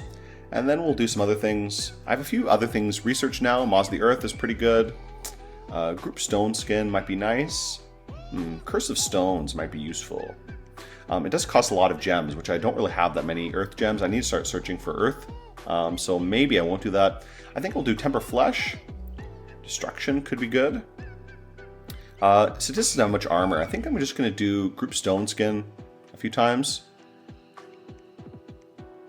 And then maybe Moz the Earth. I don't know. I think I'll just do that. Maybe Group Blur as well. So I'll just do something very cheap for now. I don't really need him to do too much. I do need to get one of these Yakshas out to start site searching. Maybe we'll get this guy. He's got a good path spread, so I'll send him out around here to site search a little bit more. And these two can head out to fight against Satis, because they're being a big pain in my ass. Okay, that's good. Rishi can site search here. Guru, is he site searching? He site searched there already. Let's get him to go site search somewhere else. And this force, I'll have them raid around Satis a little bit. Oh, I'm stuck, jeez. Okay, well, let's go for this fort then. Maybe we can capture that fort later. Okay, that's pretty good. Let's get this guy equipped as well with an eye shield. And, oh, he can take 3 things. Okay, so he can take a bow, a sword, and that. But I don't think I'm going to give him a bow, though. Or the sling. I'll just leave him with that. Okay, this is pretty good then. So, can he actually do 3 attacks? Okay, why not give it to him then? So I'll give him all 3. Like, why not? It doesn't look like he has 3 arms, but I guess he can use all 3 somehow. And I'll have him go out and fight some of these little provinces as well. So let's maybe go have him join against Satis over here. So I'll have him do that. Let's give him another demon. Can you take another demon? And he'll sit in the back, cast these spells, and then he'll fly in the back and start fighting. So that'll be pretty good for him. Oh, here's another little demon. You can't take it, okay. So I'll give that demon back to this guy. All right, that's pretty good. Actually, I should make a commander here to send out these troops. I'm recruiting a bunch of white ones here. And just generic Bandar. So maybe I will get a Bandar commander here. And that's pretty good. I think I'm also going to recruit a group of Atavi archers just to, again, get some archer support.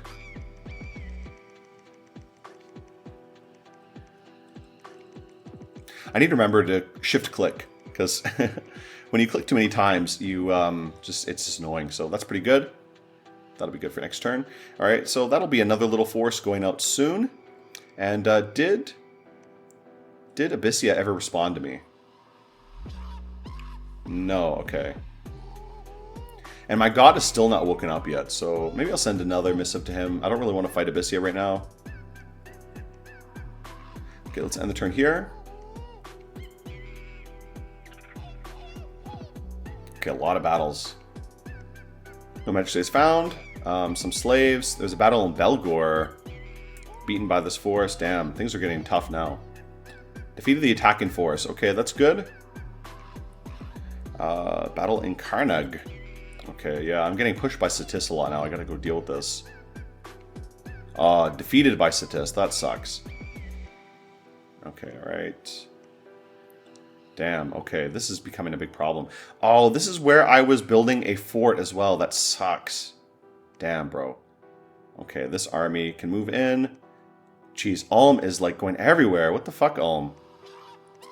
Fucking hell. Okay, let's send these armies out.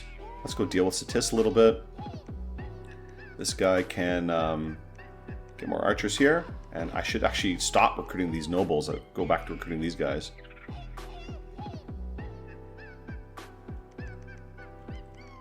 All right, so let's send these guys out to attack each other. I'm going to have these guys unite together and fight that army. Let's get this guy out as well, give him a few troops.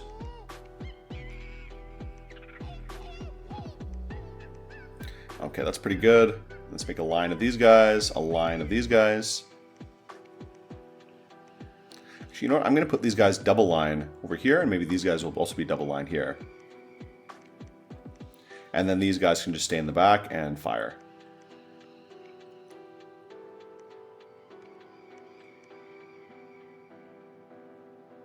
All right, that's pretty good. So that'll be a decent setup. Let's send this army out somewhere. Maybe I'll send them over here to help support against Satis. And oh boy, that fucked up my fort building there. That sucks so much. And I lost this one. Oh boy, so I'm getting a big problem with Satis now. I got to start dealing with this. Okay, let's send these guys out to go deal with this. I think this army is not too big, so not really a problem to deal with. I think I'm going to send this guy out to start raiding a little bit, because Satis is becoming a little bit of a bitch, so I don't really want to fight them that much. Ulm is also being a big problem too. He's just taking like random provinces from me, which is not very nice of him. I'll send a big army out soon again. Yeah, just keep recruiting these guys. I'll send maybe one of these guys down here later to help lead them. Let's see if I can recruit any more mercenaries as well. I might get some mercenaries to run around here and help me out a little bit. Oh, hell hooves, these are good. Let's get these guys. And who else can I get? Can I get anybody else? Armored Fist of God. I don't think I have enough money for that. No, I don't. Okay, that's fine. So hell hooves should be useful to help raid around Ulm a little bit to hopefully stop him from fighting me. But that should be pretty good. Let's end the turn here.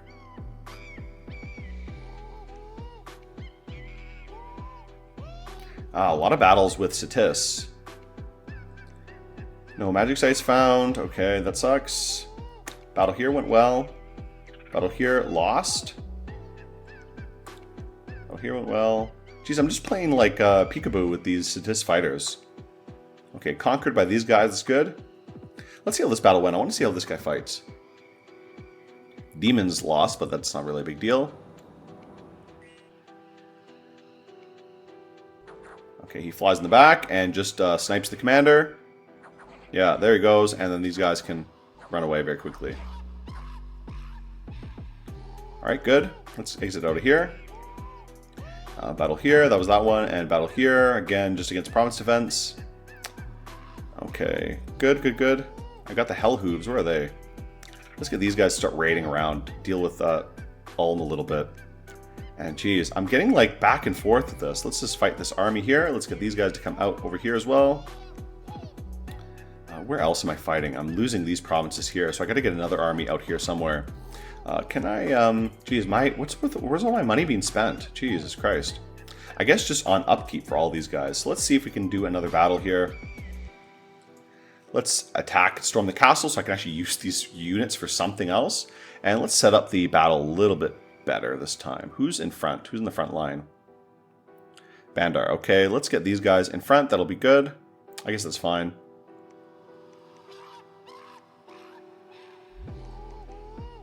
I'll put all these Bandar in front. They'll just suck up the attacks.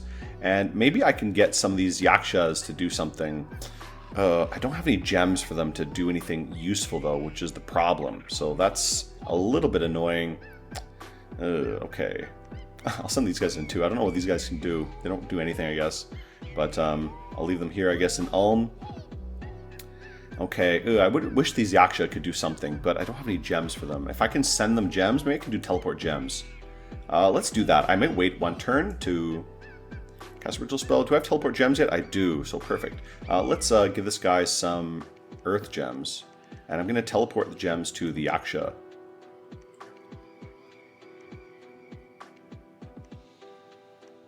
Let's send them to this guy. Okay, so let's teleport the earth gems for them. And it looks like I have conjuration research now. Conjuration level 5. After this, I don't know what I should research next. Maybe go a little bit into enchantment. So I get like regeneration and eventually poison, foul vapors, which could be very useful for me. But I don't know. Let me see. Maybe thaumaturgy could be useful as well. More conjuration, more alteration. Evocation could be useful. Maybe I'll go a little bit into Evocation just to get some more battle magic available. Let's get to level 4 so I can get Blade Wind. Okay, that's pretty good. And let's actually start summoning some Ganvaharas. How much does Ganvahara cost? 2. So I can actually get a bunch of these guys. Let's get all of these guys here. All these gurus to summon Ganvaharas. Let's get a bunch of Ganvaharas.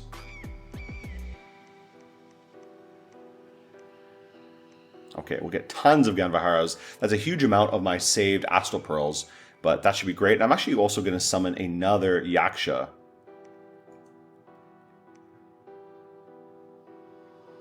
Let's get a Yaksha.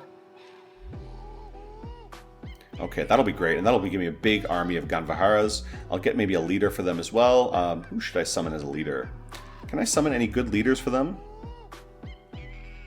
Maybe the Yaksha would be a good leader for them. I don't know. Alright, well, we'll leave it at that anyways. That's fine. I think at level 6 is when I can get some better commanders. Right, Conjuration 6, I can get, what? Kinara, so that might be good as well. The Garudas and Maruts are all the flying elites. Okay, we'll see how this battle goes. Hopefully I can actually take Ulm this time. Fighting in the forts is always a pain in the ass, especially against Ulm because they can hold the line so well. Let's end the turn here. Just the Tis is being a pain in the ass. They're just like poking me all the time.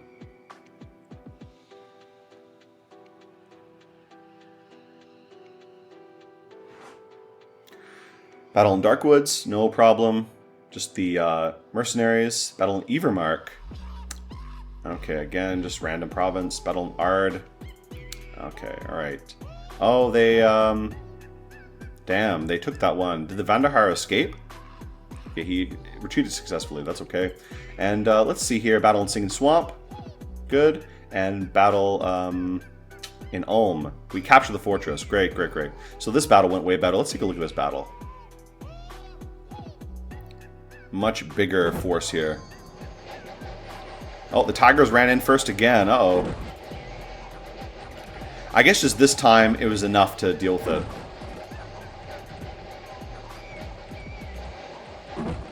And this guy's able to pick off the commanders at least. He's quite good. You can see this ethereal is very, very useful. I find this guy amazing as a thug, to be honest. Like, he's so cheap. He comes really early. And just his, even though his stats are not great, I mean, he's just like, he's just good, I find. Like, the ethereal awe aura is just excellent for thugging. Yeah, they just don't have enough here to deal with this. Oh, even though everybody's running away. Yeah, there they go. Okay. Alright, so too bad. And message from Ulm, killed our god, great. Alright, okay. Under siege in Ivermark. Oh boy. Ulm, get the fuck out of here, for real. God damn it. Okay, I need to use these guys to fight against Satis. Satis is just being a pain in my ass. A lot of Ganvaharas now, so let's get these guys in a group. This will be fun to do. I may actually pair them up with a Yaksha, though I wish I had someone with Holy 3 who could just bless all of them. I do have this guy. He gives everybody a research bonus, so I don't really want to move him. Let's get these guys back to researching. Geez, this is why I really want some holy casters. Because I often want to use holy magic. Alright, let's get this guy to move out. We'll get this guy to go against Ulm in the south here. And we'll get one of the Yakshas to do something as well. Okay, let's maybe put these Ganvahara. Oh, he can't lead magic beings. Damn, damn. Who can even lead enough magic beings to do this? All these guys can lead like 50. Okay, ugh. Gurus can lead 50. But they don't have any way to bless. So that sucks. Do I have any priests here? I have a priest. Okay, so I can put these guys with a guru, I guess. 42 of them with a guru, and then bless them. I guess just use blessing a lot of times. Which is not very efficient, but whatever, you know. Okay, so that'll be pretty good. We'll get these guys to stay pretty bunched up together so they can get blessed very easily. And we'll get this guru to cast something. I don't know what he can cast. Let's do a few buffs for them as well. If you can buff them a little bit, what can you do for them? He can't do much. He can do group Barkskin, but he's a little bit too weak for that. Maybe he does Power of the Spheres, and then he can do Group Barkston on them.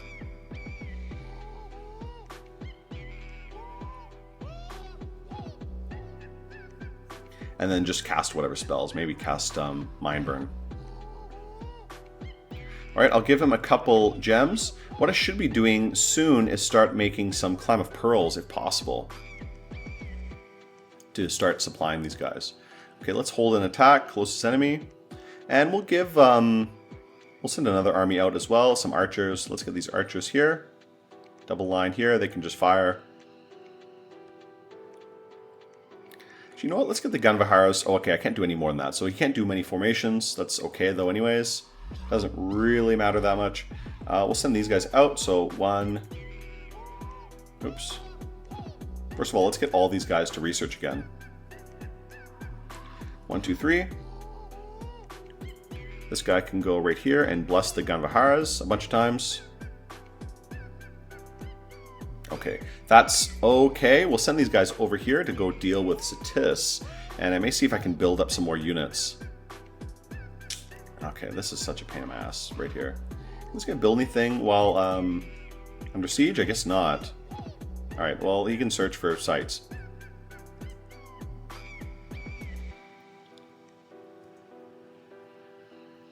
Okay, so not much else to really do there. Geez, Satis and Ulm are just being a pain in the ass right now. What am I even doing? I forget what I'm doing here. Oh yeah, okay, let's move these guys out, this army out. I'll recruit another guy. Let's send this guy down here so he can go pick up this army that's building up here. And maybe in another couple turns, I'll try to get more Yaksha to send out. Because, like I said, Yaksha are the main battle mages I want to be using basically all the time, if I can. First of all, can I get any more mercenaries? Yes, I can. So let's get more mercenaries if possible. I'll get some more over here.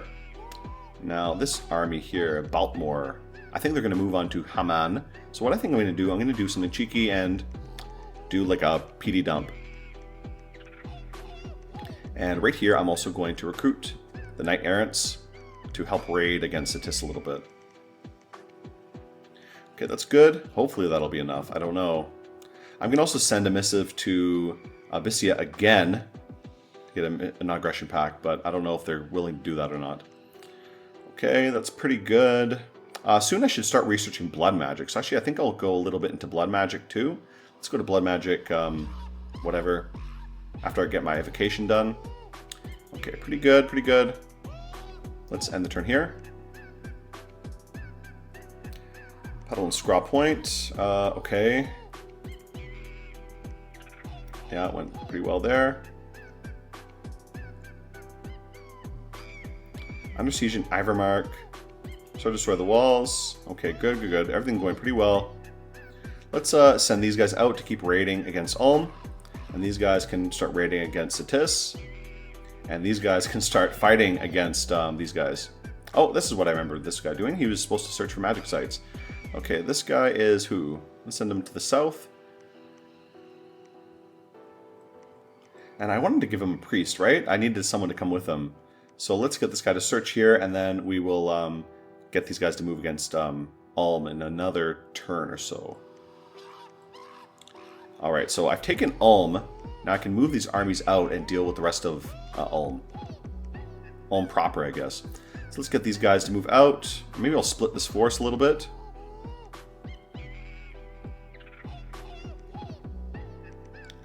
Okay, these guys are just leading archers. So this is my main army here.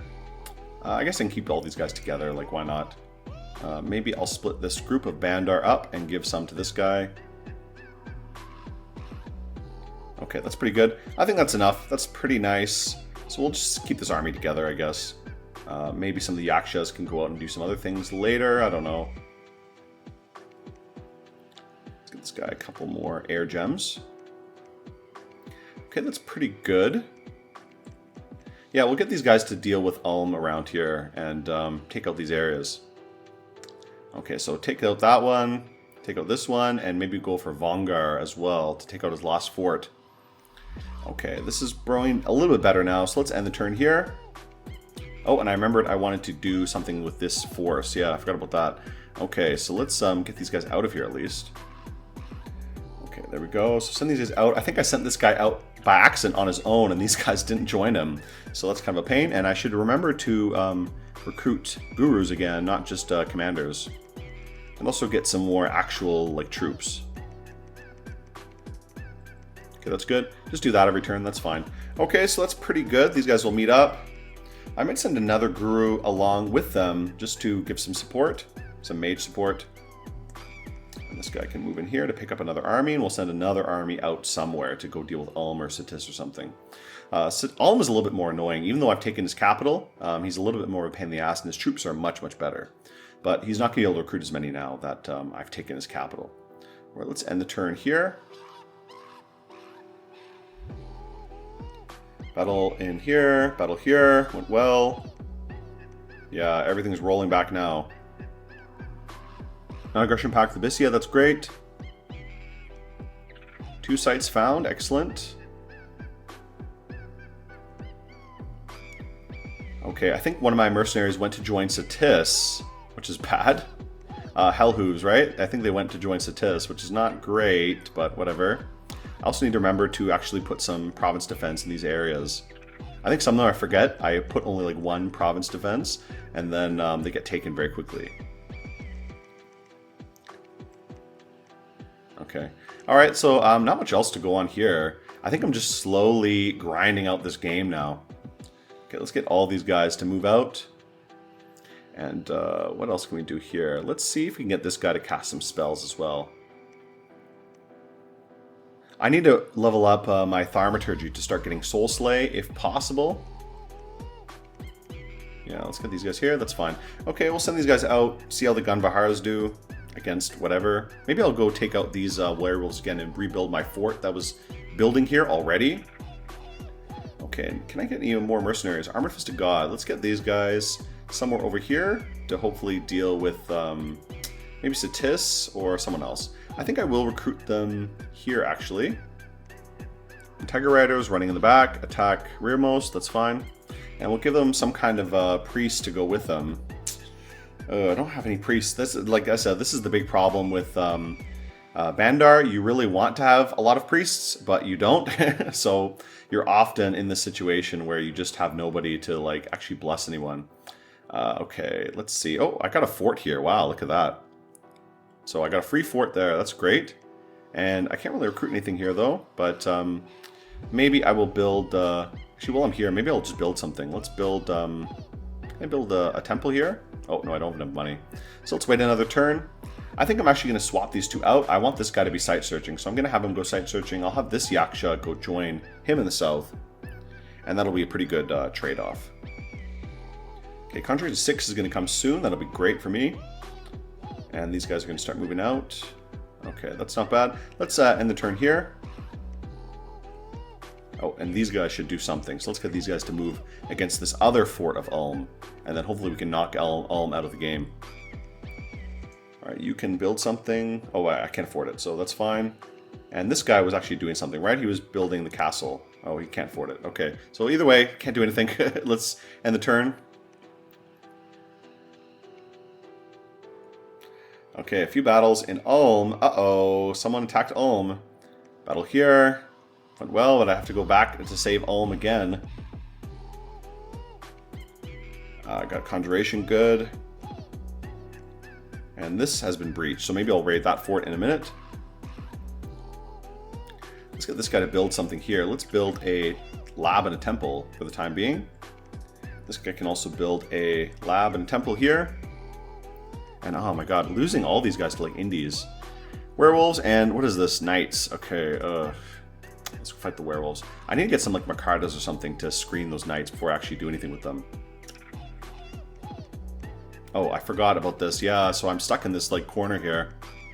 Well, let's just put a lot of province defense there and we'll send these guys to, I don't know, do whatever. Maybe send them south. Let's go south of them. Let's assassinate these knights. I don't want to fight these knights, to be honest. Okay, good, good. These guys here. What am I doing with all these guys? Let's summon another Yaksha. And we'll send that Yaksha out with this guy. Okay, that's good. Let's actually reset recruitment for the time being. And then I'll put that guy there so I can get some money, actually have some money. And I can use that to upgrade this one to a castle. That'll be good.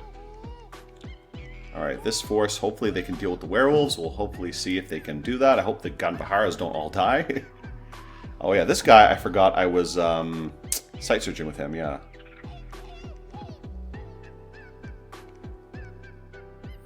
Okay, this guy, let's go back and take Ulm again. Gee, you're just like swatting bugs at this point. But the game's going pretty well. I've expanded pretty well. I have only 2 thrones. I need at least 4 or 5 to win the game.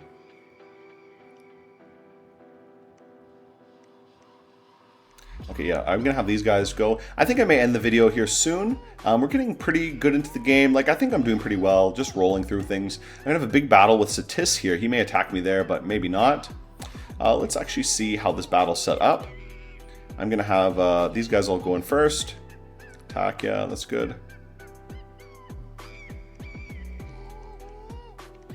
Let's have these guys attack closest.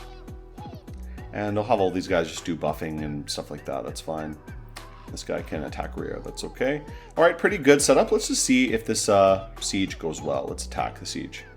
Storm Castle. And I may get attacked by like 500 Satisian troops in like another turn. But I'm going to send this army over here once I can get the guy here. The, what is it? Okay, I can't afford anything. All right, so let's end the turn here. Oh, this guy. Let's get this guy to site search. And end the turn.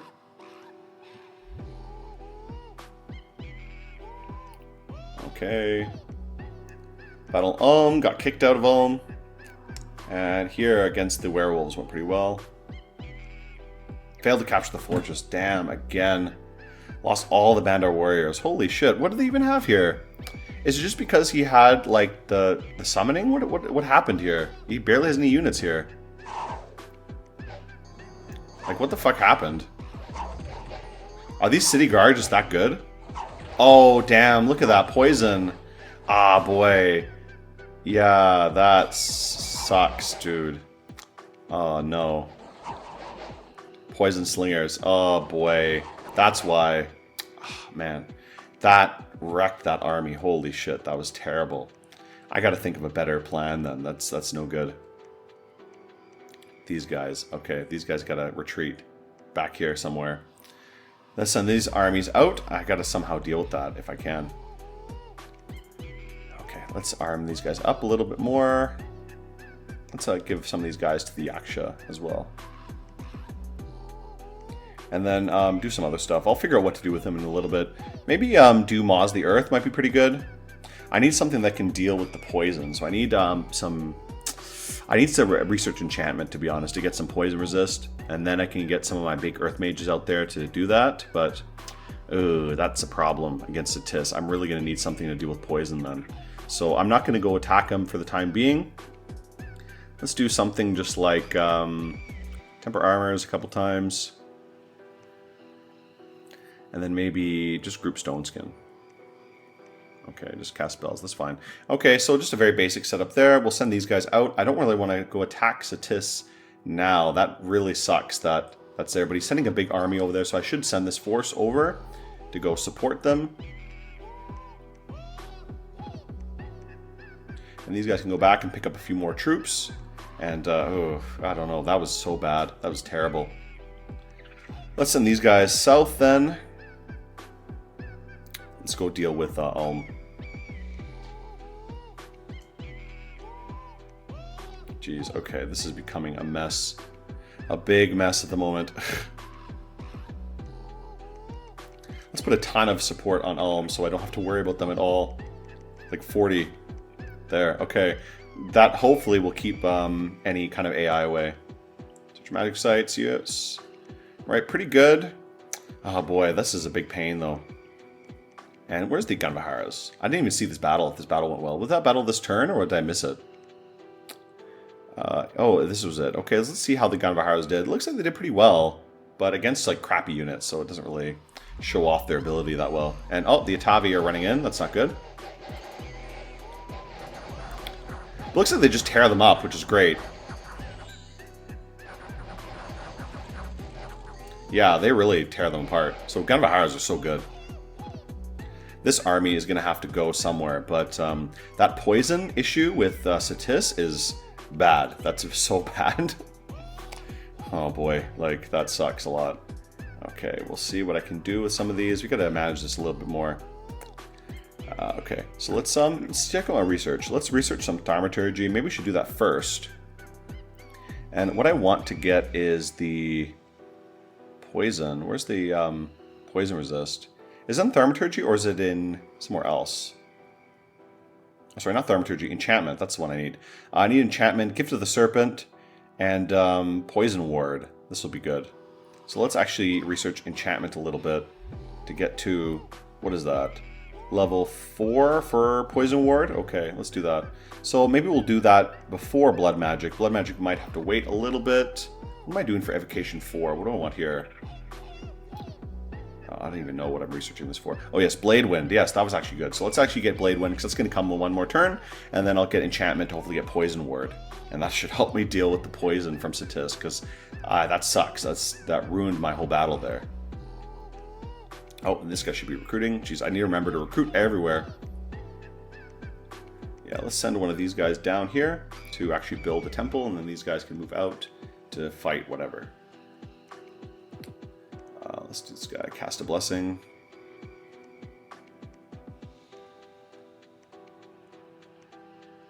And we'll set up some spells for him later. I don't know what else for him to do. We'll do something now. Let's get him to do maybe Moz the Earth. Why not? And then we'll give him some Earth things as well. And maybe he can summon some Earth Elementals. That could be pretty useful. Just got to give him some gems. So let's give him some Earth Gems. I'm just pretty limited on Earth Gems. Oh, I got quite a lot now. So let's give him like 10 Earth Gems. That'll be pretty good. And I'll also set him to not hopefully cast all of them at once. All right, but that's good. Let's send these guys out and they can go deal with Ulm. And hopefully clean up Ulm over here. And maybe go fight Satis later. All right, let's end the turn here. I think I'm going to end the game in a few minutes. I'm not going to play this to completion, to be honest. Alright, so this battle went pretty well. Let's actually see how that went.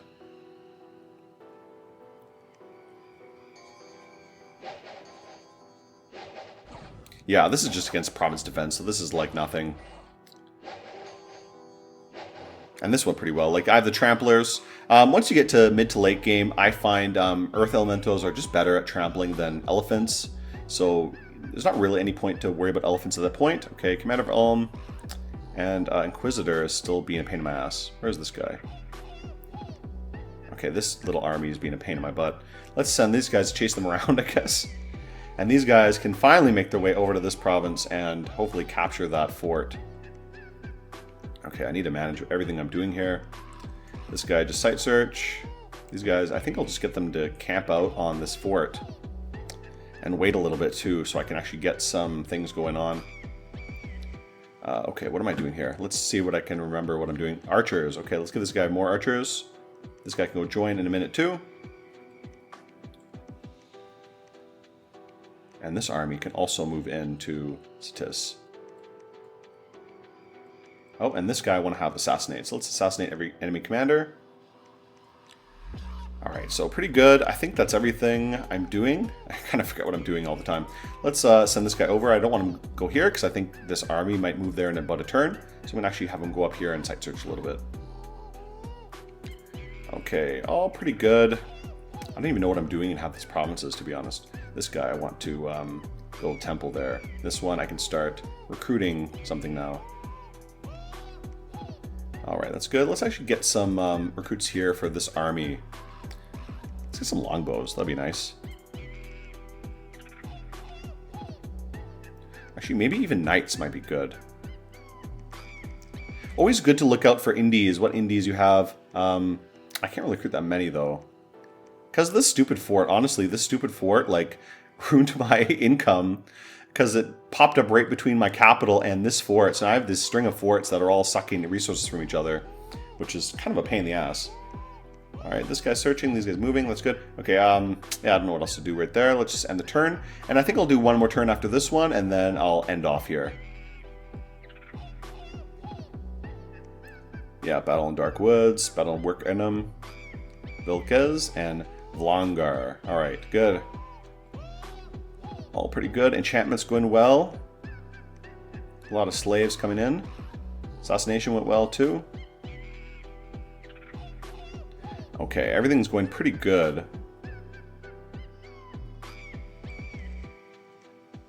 This force can chase down these guys, and we'll get the Rishi to site search. Oh, no, you should site search, not move. These guys can move in, and this guy can move in as well.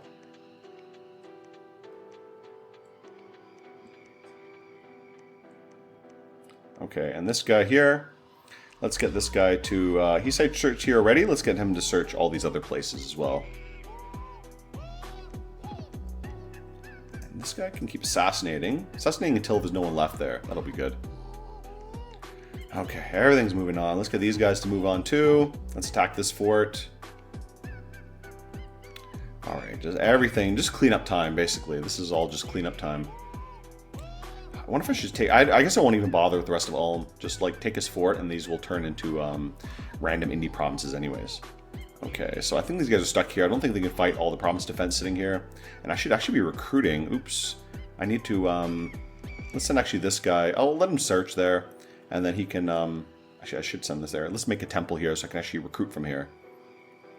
Okay, let's end the turn. Maybe I'll get some kind of mercenaries as well. Let's see what kind of mercenaries I can get. Let's see if I can get any mercenaries here. Oh, there's a lot available. Wow. Let's just get all of them. Why not? Hire.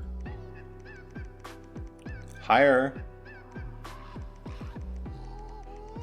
Hire you. And hire you. Hire everybody. Why not? Get everyone. I can maybe take this fort really quickly if I just hire everybody and put all my weak to poison troops in the back and just send, like, I don't know, like ghosts in or something to fight them. Because there's not many troops here, but the poison ripped apart my army. Okay, ooh, a lot of things. Andorra went pretty well. How was that battle go? Ooh, look at that. Holy shit, 109 kills by the Ganvaharas. Ganvaharas are brutal. Look at that. Let's see this. Tavi, please don't run in. I need to change that to, like, hold and fire, not just fire. Yeah, these Ganvaharas are just ripping this apart. They're just tearing this up. And, geez, they're so good, to be honest. And that Enchanted Blood just gives them a little bit more staying power, which is nice.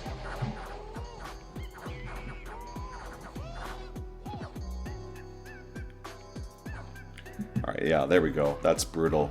Let's exit out of there. And, okay, destroying the fort everywhere, basically, and... Alright, they've been bought and fight for a cause, so I got tons of these troops. Let's maybe send my normal army out. So is this army almost done? The fort in Andorra is critically injured, so maybe wait a turn, and then I'll just get all these guys to fight here. And I have so much money, I can definitely afford the expense of holding all these mercenaries here. Alright, these guys are just sieging as well. These guys can keep fighting down here. Just totally wipe out Ulm on this side of the map. And these guys, I think I'll just get these guys to sit here. It looks like Abyssia is fighting Satis as well, so it's going pretty well. But I'll at least try to pick up one of these forts, if possible. And let's summon another Yaksha. I see that I have enough resources now. And I can even start getting some Kinara as well. So let's get another Yaksha, and I'll also get a Kinara. Kinara are also quite useful. I should be getting a few of those. Maybe we'll get 2 Kinara. It's a big investment. Yeah, okay, that's pretty good. I don't know if there's much else I really want to do. This fort's probably going to fall too. Maybe I'll take this fort if possible, and then I'll end the video. So, I should be probably doing more to recruit, but I guess this is okay.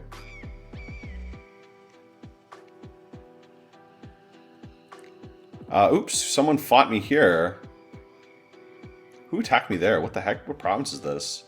In Vongar. Alright. And in Darkwoods. Uh-oh, that was pretty bad. So Pyrene attacked me. So damn, I'm getting attacked by everybody now. Okay, in Vongar, this is like one of the capitals. And a big army here. So I'm getting a big problem with getting attacked by basically everybody. Oh boy, okay. Weak enemy has been breached. So now I'm getting a big problem with, like, being attacked everywhere. Yeah, it looked like they attacked me in Darkwoods and took out that army, which is bad. Vongar got attacked too by Abyssia. So this is a big problem. Oof, oof, oof, oof. So I'm going to be at war with everybody, but Satis is kind of dead now. He doesn't have much left. Ulm is gone. He has one fort left. This fort is done. Is Vongar broken? And Weak Urnum is totally broken. So let's actually attack this fort. Let's send the ghosts in first. I'm going to put all the Bandars way in the back. Bandar archers. Let's make a double line. These guys can just arch here. These guys can hold and fire. Or just fire. These guys can fire as well. Let's get tons of archers to go. Let's get the ghosts and the celestial soldiers and just all these guys to go in first. And these guys can just stay in the back and support, I guess. All right, Tiger Riders, you can hold and attack rear later. All right, that's pretty good. And I have, let's actually get some Blade Winds going up. So I can do these ones here. I think I have Blade Wind research now. So let's do that. Yeah, Blade Wind, Blade Wind, Blade Wind. Let's just do Blade Wind. That's so useful. Yeah, let's get this guy to do Blade Wind as well. Temper Armors, and then just do Blade Wind, Blade Wind.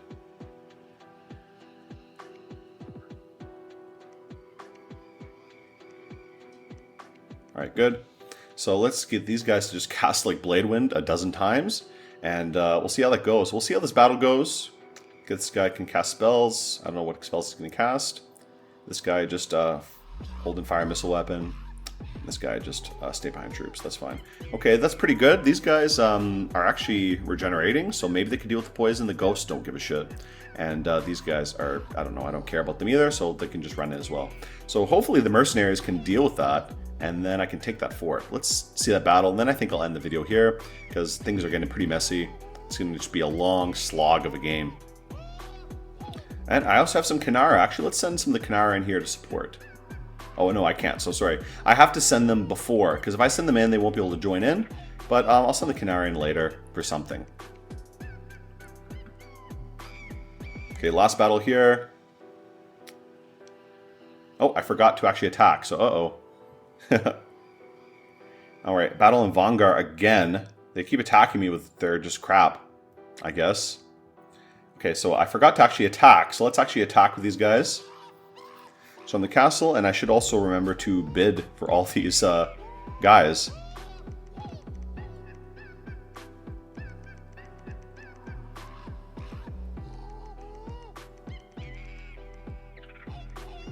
Let's get every single mercenary, like why not? They're all gonna swarm out and just go crazy here. Alright, so very good, and we'll hopefully see that battle actually go through this time.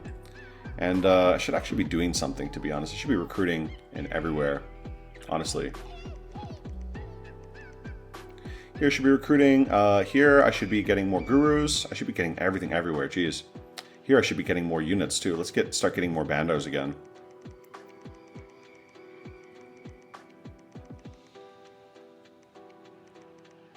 Okay, I need to remember to be recruiting everywhere because I'm kind of forgetting about it, and that's going to be a big problem. Here I have some stuff going on. Let's give these guys to one of the units and a bunch of archers too.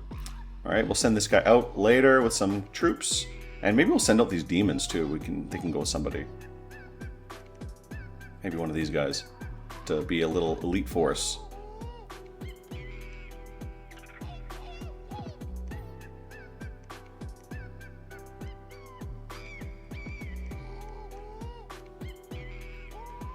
Alright, good.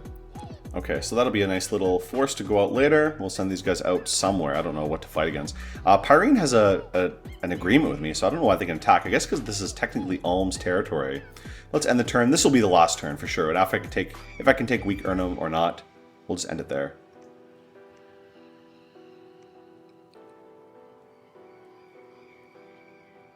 Okay, battle in Weak Urnum. We capture the fortress. Great. Let's see this battle. This was a pretty easy battle, I think. I think Blade Wind just ripped them apart. And this force is gigantic.